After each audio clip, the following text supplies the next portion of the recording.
Hi, I'm Ron Mattie. I'm the chief instructor for the Shintani Wadokai Karate Federation. I want to talk about Sensei Shintani, Sensei Peter Chofi, and Sensei Dennis LeBay, who were the three people who really inspired me in karate.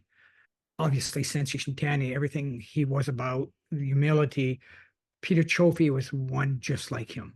They were born on the same day, not the same year, but and Peter meant so much to me, still touches me very much. And every time I go on the floor to train, he's there with me always.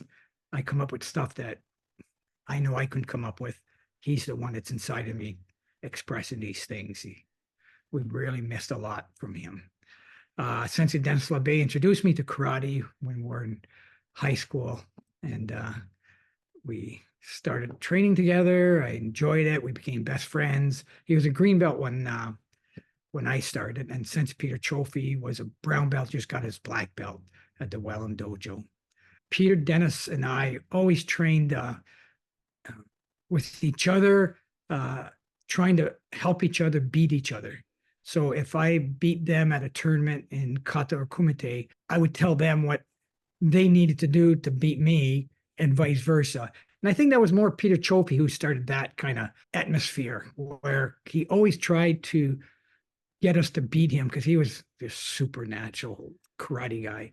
And we lost a great master then. But he really tried a lot to get us to beat him. And as soon as we started beating him, uh, then he would get better and beat us again. So that was a sort of an attitude what we always kept in karate. And but more than anything else, Peter Chofi was trying to really be friends with everybody and with all the students. He was that way. You know, he never thought he was above anybody else. And we used to go after karate to his house and have pizza. And Sensei Stan would come with us. And I remember I was just a Q belt, and we the first Atari video game system that ever came out was Pong, like little tennis things and a ball packed like this. And I was playing that with Sensei Shintani, and I felt bad in a way because that wasn't his era. I was a kid, a young punk, and I was playing Pong with him, and obviously I beat him, but that's probably the only thing I'd ever beat him in my life. So, but it was enjoyable doing that, a good memory, and just how he, like I said, it wasn't his generation, but he sort of let himself be in that position where he was vulnerable, and enjoyed whether he won or not didn't mean anything to him. Just the fact that he was doing it with one of the Q belts, I guess. So, and that's how we sort of learned from doing that with our students and other people when we travel. It doesn't matter if they're white belts or not. We all socialize with them. I know some clubs I've been at, they don't socialize with anybody under brown belt or under green belt or anything, but your white belts are such important people. And Sensei always made me feel that way. And so did Peter Chofi and Sensei Dennis LeBay.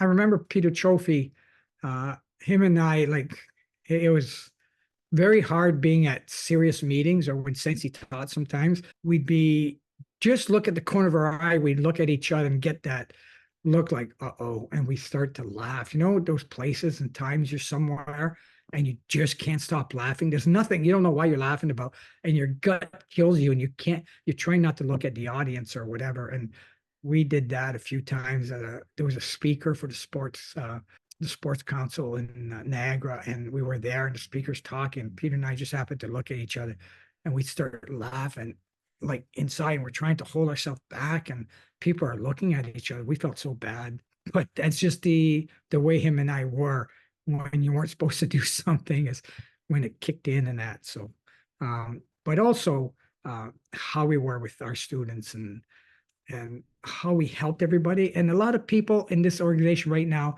remember how your students need you.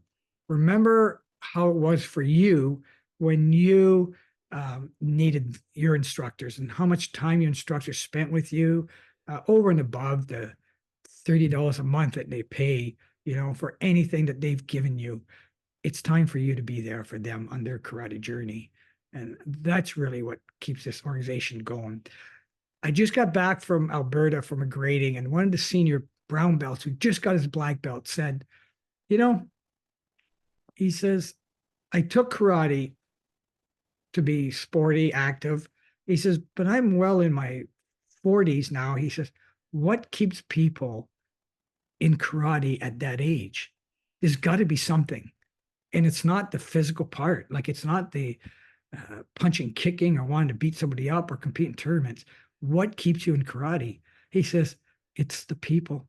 He says, how the people are, they make you feel so welcome, and nothing to do with being an elite, just being who we are and how kind and compassionate we are with people, and a lot of fun. Laugh, stay out of the politics. You know, you look back at some of the people we don't talk to anymore because of the politics. You look back on how foolish and silly it was. You know, people have that with their families, you know, and it's silly.